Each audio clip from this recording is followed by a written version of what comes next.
Hello and welcome to the Harwood Report for December 11, 2018. I'm Keith Harwood, the host of the Harwood Report and founder of Trade Academy. As a reminder, all services and content are provided for educational and information purposes only and are not intended as legal or financial advice. Please take a moment to read through the rest of these disclosures and then we'll get into the markets. Alrighty. Well, what are we seeing in the equity indices? We'll dive into those a little bit more during the charts, but basically we had an overnight announcement that it sounds like things are progressing where auto tariffs are going to be reduced into China. So this was a tariff that they put on in response to the U.S. tariffs. That implies that things are getting a little bit less tariffy. Maybe the trade war is starting to come back around the right way. But the market wasn't sure it loved the overall move. We're fading moves. Yesterday had a big start lower, closed effectively unchanged, a little bit higher. Today we had a big start higher. We're drifting back down towards yesterday's close. So a lot of this is turning into fading the move. What does that imply? Well, first off, let's look at fear and greed. And I'll come back to the charts. At an 11, it's extremely low here still, showing an extreme oversold condition. So this drift higher from yesterday, and the net result today is probably a small up move at a minimum. Maybe it actually recovers to do more, but right now, because we're so oversold and people are just seemingly just kind of stopping trading, the natural move here is to become less oversold. It doesn't mean we're rallying. Kind of gives a dead cat bounce feel though, okay? So we've still got extreme fear in stock price strength. We know that. The 52-week lows really got kicked in again yesterday. We need to see that start to shift if anybody wants to be convinced that we're in a bull market. Because when you're trading individual equities and you see a lot more new lows and new highs, you have a much more bearish feel. When the equity indices are pulling back into these levels that they haven't seen in months, maybe back until February, other than the little wiggle in October, you're feeling a little bit bearish. Feeling more bearish on a lot of these individual equities than you are on the index, but the index is not looking bullish right now either. And of course, everything else basically shows extreme fear. The other big one that I always watch is the VIX, and for some reason, the VIX is not really breaking out. So what's going on with the VIX? I got to be honest, I think the reason the VIX isn't breaking out like that is because people are exiting positions instead of hedging positions. So in February, there was hedging or taking off short puts, short volatility bets. This time, people are just saying, you know what, things may not be that great. I'm going to go to cash. What does that set up?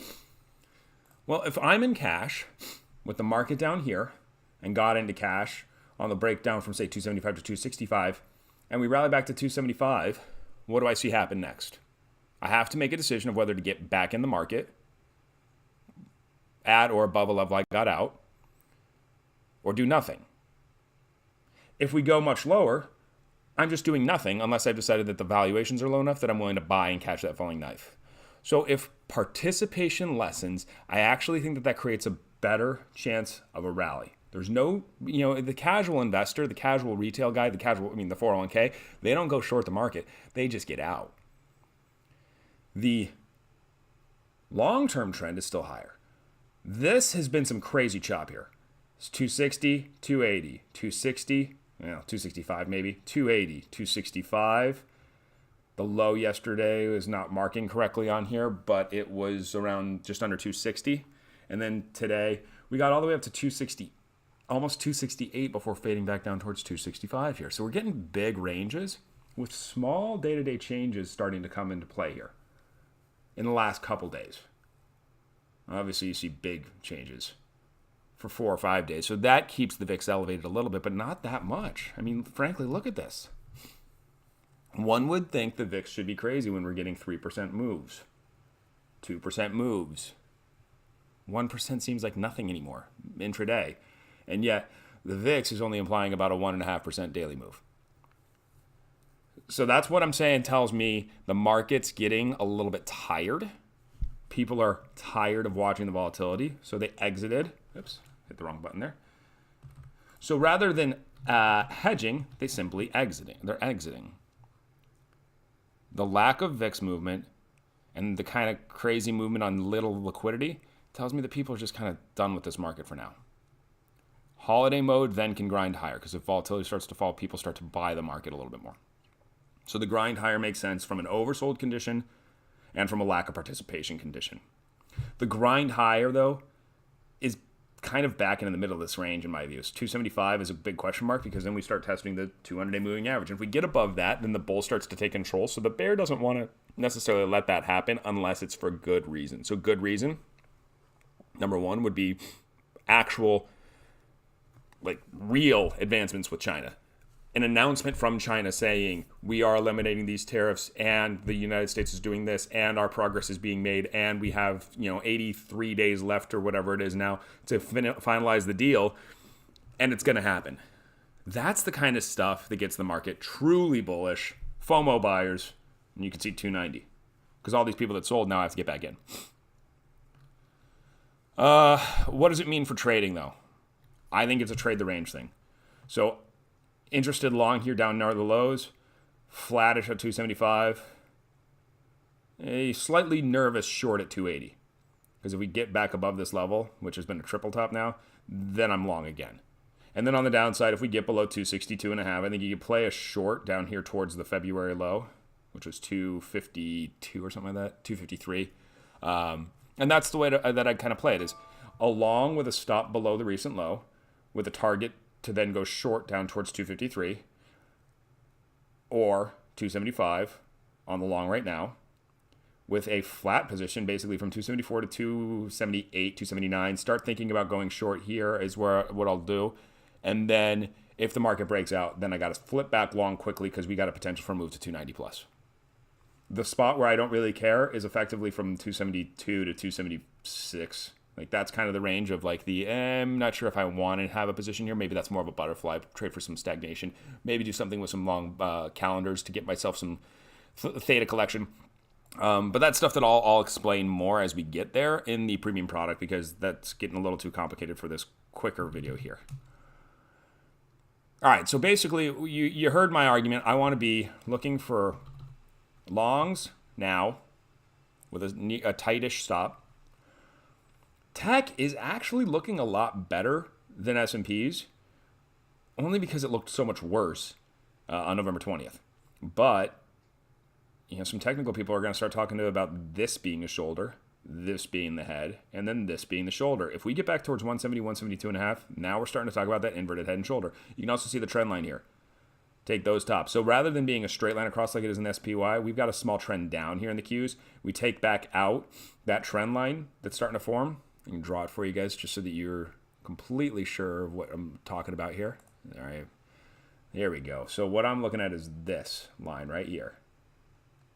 So if we take out that line and start rallying into a rally, then that's going to start getting some bulls excited. Okay? That's one big line. That's going to get, like, for us to break through that, we're going to get through there before we get through the 200-day moving average. But then the 200-day moving average is like kind of an important but less important stopping point than this guy, I think. All right, let's clear that out. Let's move to SMH, because that's a big indicator for me for the tech sector. And it's a little more like SPY. And note that we actually got to a slightly higher high here. The biggest difference here is that the 200-day moving average is way above us because this thing led the way down. So we got to start seeing some strength here, and I got to see some closes above this 50-day moving average to really start getting hyped up. But it's lost a lot of its downward momentum, and it's performing well today, even with some of this pullback that we've seen midday. IWM is the other one that was very similar to SMH, and it got destroyed yesterday. So this is the one that looks really, really nasty. Notice, yesterday's low was 141.45. The February low was 142.50. So we made a new yearly low on that break. This cannot stay down here if the market starts to bounce. This can lead when the market bounces, though, the way that it did in February. Coming out of this stuff, IWM led, partially because the idea was that, this is the stuff that's most protected from the trade talk. Well, if it's the most protected from the trade talk, it should not have been the one to get liquidated yesterday. That tells me a little bit more that maybe that was the last position that people were holding on the long side, saying, you know what, I don't want to liquidate it because it's the one that should be most protected. And then they just said, you know what, I give up. It's getting hit more than everything. I got something wrong. I'm done. And around that time was when we started to bounce. TLT is an impact on that because financials are a big portion of the small caps, and bond yields are falling, which is generally considered negative for financials. You see today that bond yields are kind of stable today. But we got back basically to that, that range from March, April, May here in TLT. I don't know where this thing is going next, but this is the one big thing that I note that's different from last time was that bond yields rising, bonds falling was considered one of the drivers of the sell-off in February. This time we're actually acting the way that people say we should normally. Bonds rise when stocks fall. We've got a Fed meeting coming. They are going to raise rates. If they do not, they will cause massive panic in the world because no longer can we just trust what they've said. So they should be raising rates. It's a question of how they start talking about future rate hike projections. They've said that they're going to use market conditions to determine it. I believe them. It means to me that, frankly, back here near the lows is too high of a yield with any macro problem going on in the world, whether it's Brexit, what's going on in Italy, or the China trade war. That stuff has to start getting resolved for yields to spike that way, and so we can't really get below 112. Right now, I'd rather focus on the equity story and watch this as a derivative move, especially with a piece of fundamental news coming out tomorrow. Okay? The other one that I just wanted, that I think is interesting is the dollar. Look at that. It's almost to a new high. And USD JPY held at the 100-day moving average again. Once, twice, 3, 4 times. So, we're starting to get, bearish on gold again. So gold gets a rally because it's a risk-off asset, similar to the fact that bonds rose. People wanted to buy gold. And yesterday I was thinking this could have that potential for a spike higher. The market is starting to tell us that the dollar is going to be firm, everything's going to be fine, and gold back down towards 115, maybe a little lower even. So I think there's going to be some people interested in buying gold on dips because of the fact that they have been underweight this asset for so long. But because people were selling equities, they don't necessarily need to keep the gold that they bought.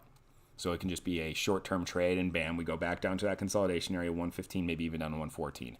That's how I'm looking to play gold right now, as well as silver being lower. Yesterday I was thinking higher, but today's market action is starting to tell me no, maybe not. So finally, we do oil stuff. So OPEC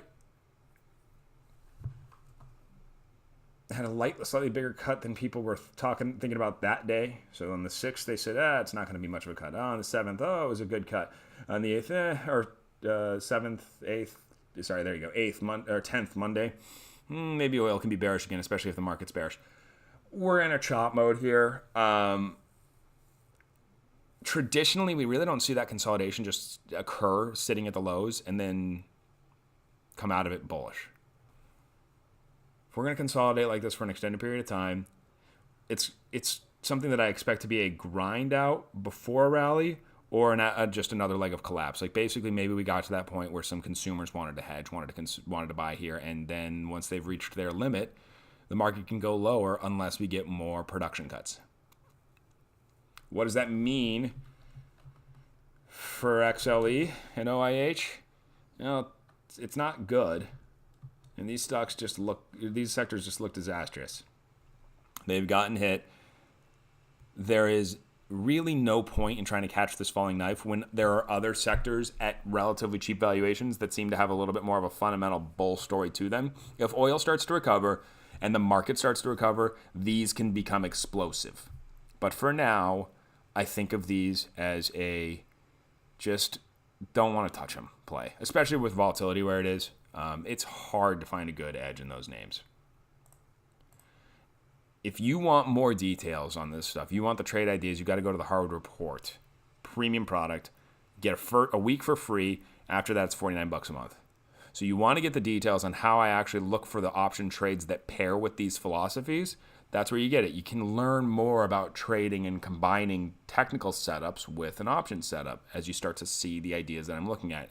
You can always ask me questions once you've signed up as well. You can ask me questions now as well. KeithTheTradeAcademy.co is the easiest way to get a hold of me. Feel free to send me an email, and I look forward to talking to the rest of you tomorrow in the midweek update for premium subscribers only. Thanks again, folks. Have a great rest of your trading day.